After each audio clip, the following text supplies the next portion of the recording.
اعوذ باللہ من الشیطان الرجیم بسم اللہ الرحمن الرحیم وَإِذَا قِيلَ لَهُمُ اتَّبِعُوا مَا أَنزَلَ اللَّهُ قَالُوا بَلْ نَتَّبِعُ مَا أَلْفَيْنَا عَلَيْهِ آبَاءَنَا، اور جب ان سے کہا جاتا ہے اتباع کرو اس کی جو اللہ نے نازل کیا ہے، قالوا وہ کہتے ہیں بل نتبع ما الفینا علیہ آباءنا، ہم تو پیروی کریں گے اس کی جس پر ہم نے پایا اپنے آباء و اجداد کو۔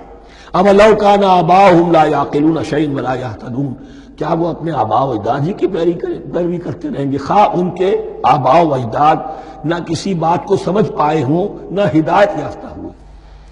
میں نے عرض کر دیا تھا کہ سورہ بقرہ میں جہاں دعوت تیسرے رکوع کی پہلی آیت شروع ہوئی، یا ایھا الناس اعبدوا ربکم الذی خلقکم والذین من قبلکم لعلکم تعقلون، وہ بھی تو مخلوق تھے جیسے تم مخلوق ہو، تم سے خطا ہو سکتی ہے ان سے بھی ہوئی، تم غلطی کر سکتے ہو انہوں نے بھی کی۔ ومثل الذین کفروا کمثل الذی ینطق بما لا یسمع الا دعاء ونداء۔ یہاں ذرا تمثیل کے اندر ایک پیچیدگی ہے کہ بظاہر ترجمہ تو یہ ہوگا کہ مثال ان لوگوں کی جنہوں نے کفر کیا اس شخص کی سی ہے جو پکار رہا ہے ایسی چیز کو جو نہ سنتا ہے نہ سمجھتا ہے۔ ہاں یہ پتہ چلتا ہے کہ کچھ پکار رہا ہے، جانور ہوتے ہیں انہیں اور کیا سمجھ میں آتا۔ تو یہاں پہ اصل میں تمثیل میں مراد یہ ہے کہ حضور صلی اللہ علیہ وسلم اور مسلمان ان لوگوں کو جو سمجھانے کی کوشش کر رہے ہیں ان میں سے کچھ ایسے بھی ہیں کہ جو کچھ نہیں سمجھتے، دعا اور ندا تو ہے، صم بکم عمی فهم لا یعقلون، لیکن وہ بہرے بھی ہیں، گونگے بھی ہیں، اندھے بھی ہیں، وہ عقل سے کام نہیں لیتے۔ یا ایھا الذین آمنوا کلوا من طیبات ما رزقناکم، اے اہل ایمان کھاؤ ان تمام پاکیزہ چیزوں میں سے جو ہم نے تمہیں دی ہیں، واشکروا للہ، اللہ کا شکر ادا کرو، ان کنتم ایاہ تعبدون، اگر تم واقعتاً اسی کی عبادت کرنے والے ہو۔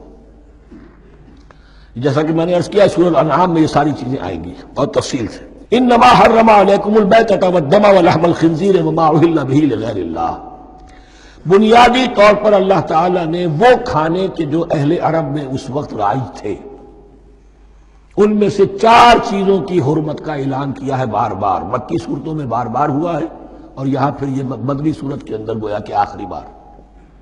انما حرم علیکم المیتۃ، اللہ نے تم پر حرام کیا مردار کو جو اپنی آپ موت مر گیا، ذبح نہیں کیا گیا، والدم، اور خون حرام ہے، نجس ہے۔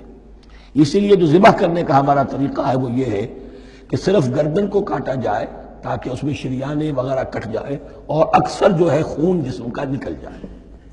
اگر جھٹکا کیا جائے جیسے سکھ کرتے تھے، ایک ہی تلوار کے وار سے گردن اڑا دی بکری کی، یا یہ کہ جیسے کہ یورپ وغیرہ میں ہوتا ہے، تو پھر وہ خون اندر رہ جاتا ہے جسم کے، اس کے اندر پھر وہ اینٹھن نہیں ہوتی اس حیوان کے جسم میں کہ جس سے خون جو ہے وہ باہر چلا جائے۔ تو وہ لحم الخنزیر، اور تیسری چیز ہے خنزیر کا گوشت، اور چوتھی چیز وما اہل بہ لغیر اللہ، اور وہ کہ جس پر پکارا گیا ہو کسی کا نام اللہ کے سوا۔ اب اس میں ایک چیز تو یہ ہے کہ جسی شے کو ذبح کرتے ہوئے کسی بت کا، کسی دیوی کا، کسی دیوتا کا تذکرہ کیا وہ تو حرام مطلق ہو ہی گیا، اس کا گوشت کھانا حرام مطلق ہے۔ لیکن اسی کے تابع یہ ہوگا کسی بزرگ کا قرب حاصل کرنے کے لیے اس کے مزار پر لے جا کر وہاں ذبح کیا جا رہا ہے۔ پوچھیں گے تو ہم تو اللہ کے لیے ذبح کر رہے ہیں، تو اللہ کے لیے تو اپنے گھر میں بھی کر سکتے تھے ذبح، یہاں کیوں لائے ہو؟ اس کو تم نے کسی اعتبار سے اس صاحب قبر کا جو ہے اس کا تقرب حاصل کرنے کا ذریعہ بنایا۔ یہ چیزیں بھی اسی کے تابع ہو جائیں گی۔ اللہ کے لیے کرنا تو ہر جگہ کر سکتے ہیں، ہم تو صرف ایصال ثواب کے لیے کر رہے ہیں، تو اپنے گھر میں بیٹھ کر کرو گے تو کیا ایصال ثواب نہیں ہو جائے گا؟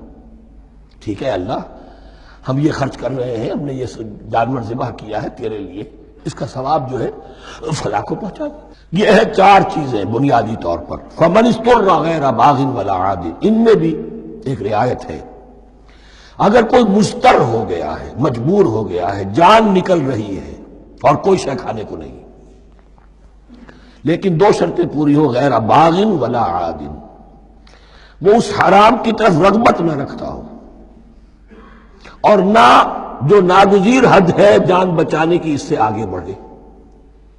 صرف جان بچانے کے لیے مردار کا گوشت بھی کھا سکتا ہے، سور کا گوشت بھی کھا سکتا ہے، جو بھی چاہے جان بچانے کے لیے یہ رک سکتے ہیں، لیکن اس شے کی طرف کوئی رغبت اور میلان طبیعت میں نہ ہو۔ یہ اللہ تو جانتا ہے، اگر تو معاملہ اس سے ہے تو اس سے تو چھپی ہوئی بات نہیں، اور جتنا ناگزیر ہے جان بچانے کے لیے اس سے آگے نہ بڑھے. فلا اسم علیہ، ان دو شرطوں کے ساتھ جان بچانے کے لیے حرام چیز بھی کھائی جا سکتی ہے. ان اللہ غفور الرحیم، یقیناً اللہ غفور الرحیم ہے. ان الذین یکتمون ما انزل اللہ من الکتاب ویشترون به ثمنا قلیلا، یقیناً وہ لوگ جو چھپاتے ہیں اس کو جو اللہ نے نازل کیا ہے کتاب میں سے اور فروخت کرتے ہیں انہیں بہت حقیر سی قیمت پر، اولئک ما یاکلون فی بطونہم الا النار، یہ لوگ نہیں بھر رہے اپنے پیٹوں میں مگر آگ. ولا یکلمہم اللہ یوم القیامہ، اللہ ان سے کلام نہیں کرے گا قیامت کے دن. ولا یزکیہم، نہ انہیں پاک کرے گا. ولہم عذاب علیم، ان کے لیے دردناک عذاب ہے. اولئک الذین اشتروا الضلالۃ بالہدی، یہ ہیں وہ لوگ کہ جنہوں نے ہدایت دے کر ضلالت خرید لی ہے. والعذاب بالمغفرہ، اور مغفرت اللہ کی اپنے ہاتھ سے دے کر عذاب خرید لیا ہے.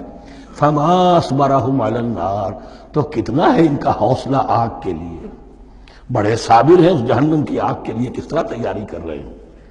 ذالک بان اللہ نزل الکتاب بالحق، یہ اس لیے کہ اللہ نے تو کتاب نازل کی حق کے ساتھ. وان الذین اختلفوا فی الکتاب لفی شقاق بعید، اور یقیناً جن لوگوں نے کتاب اور شریعت میں پھر یہ پگڈنڈیاں نکالی، اختلاف کی، وہ بڑی ہی دشمنی میں اور بڑی ہی شقاوت کے اندر مبتلا ہو گئے. صدق اللہ العظیم.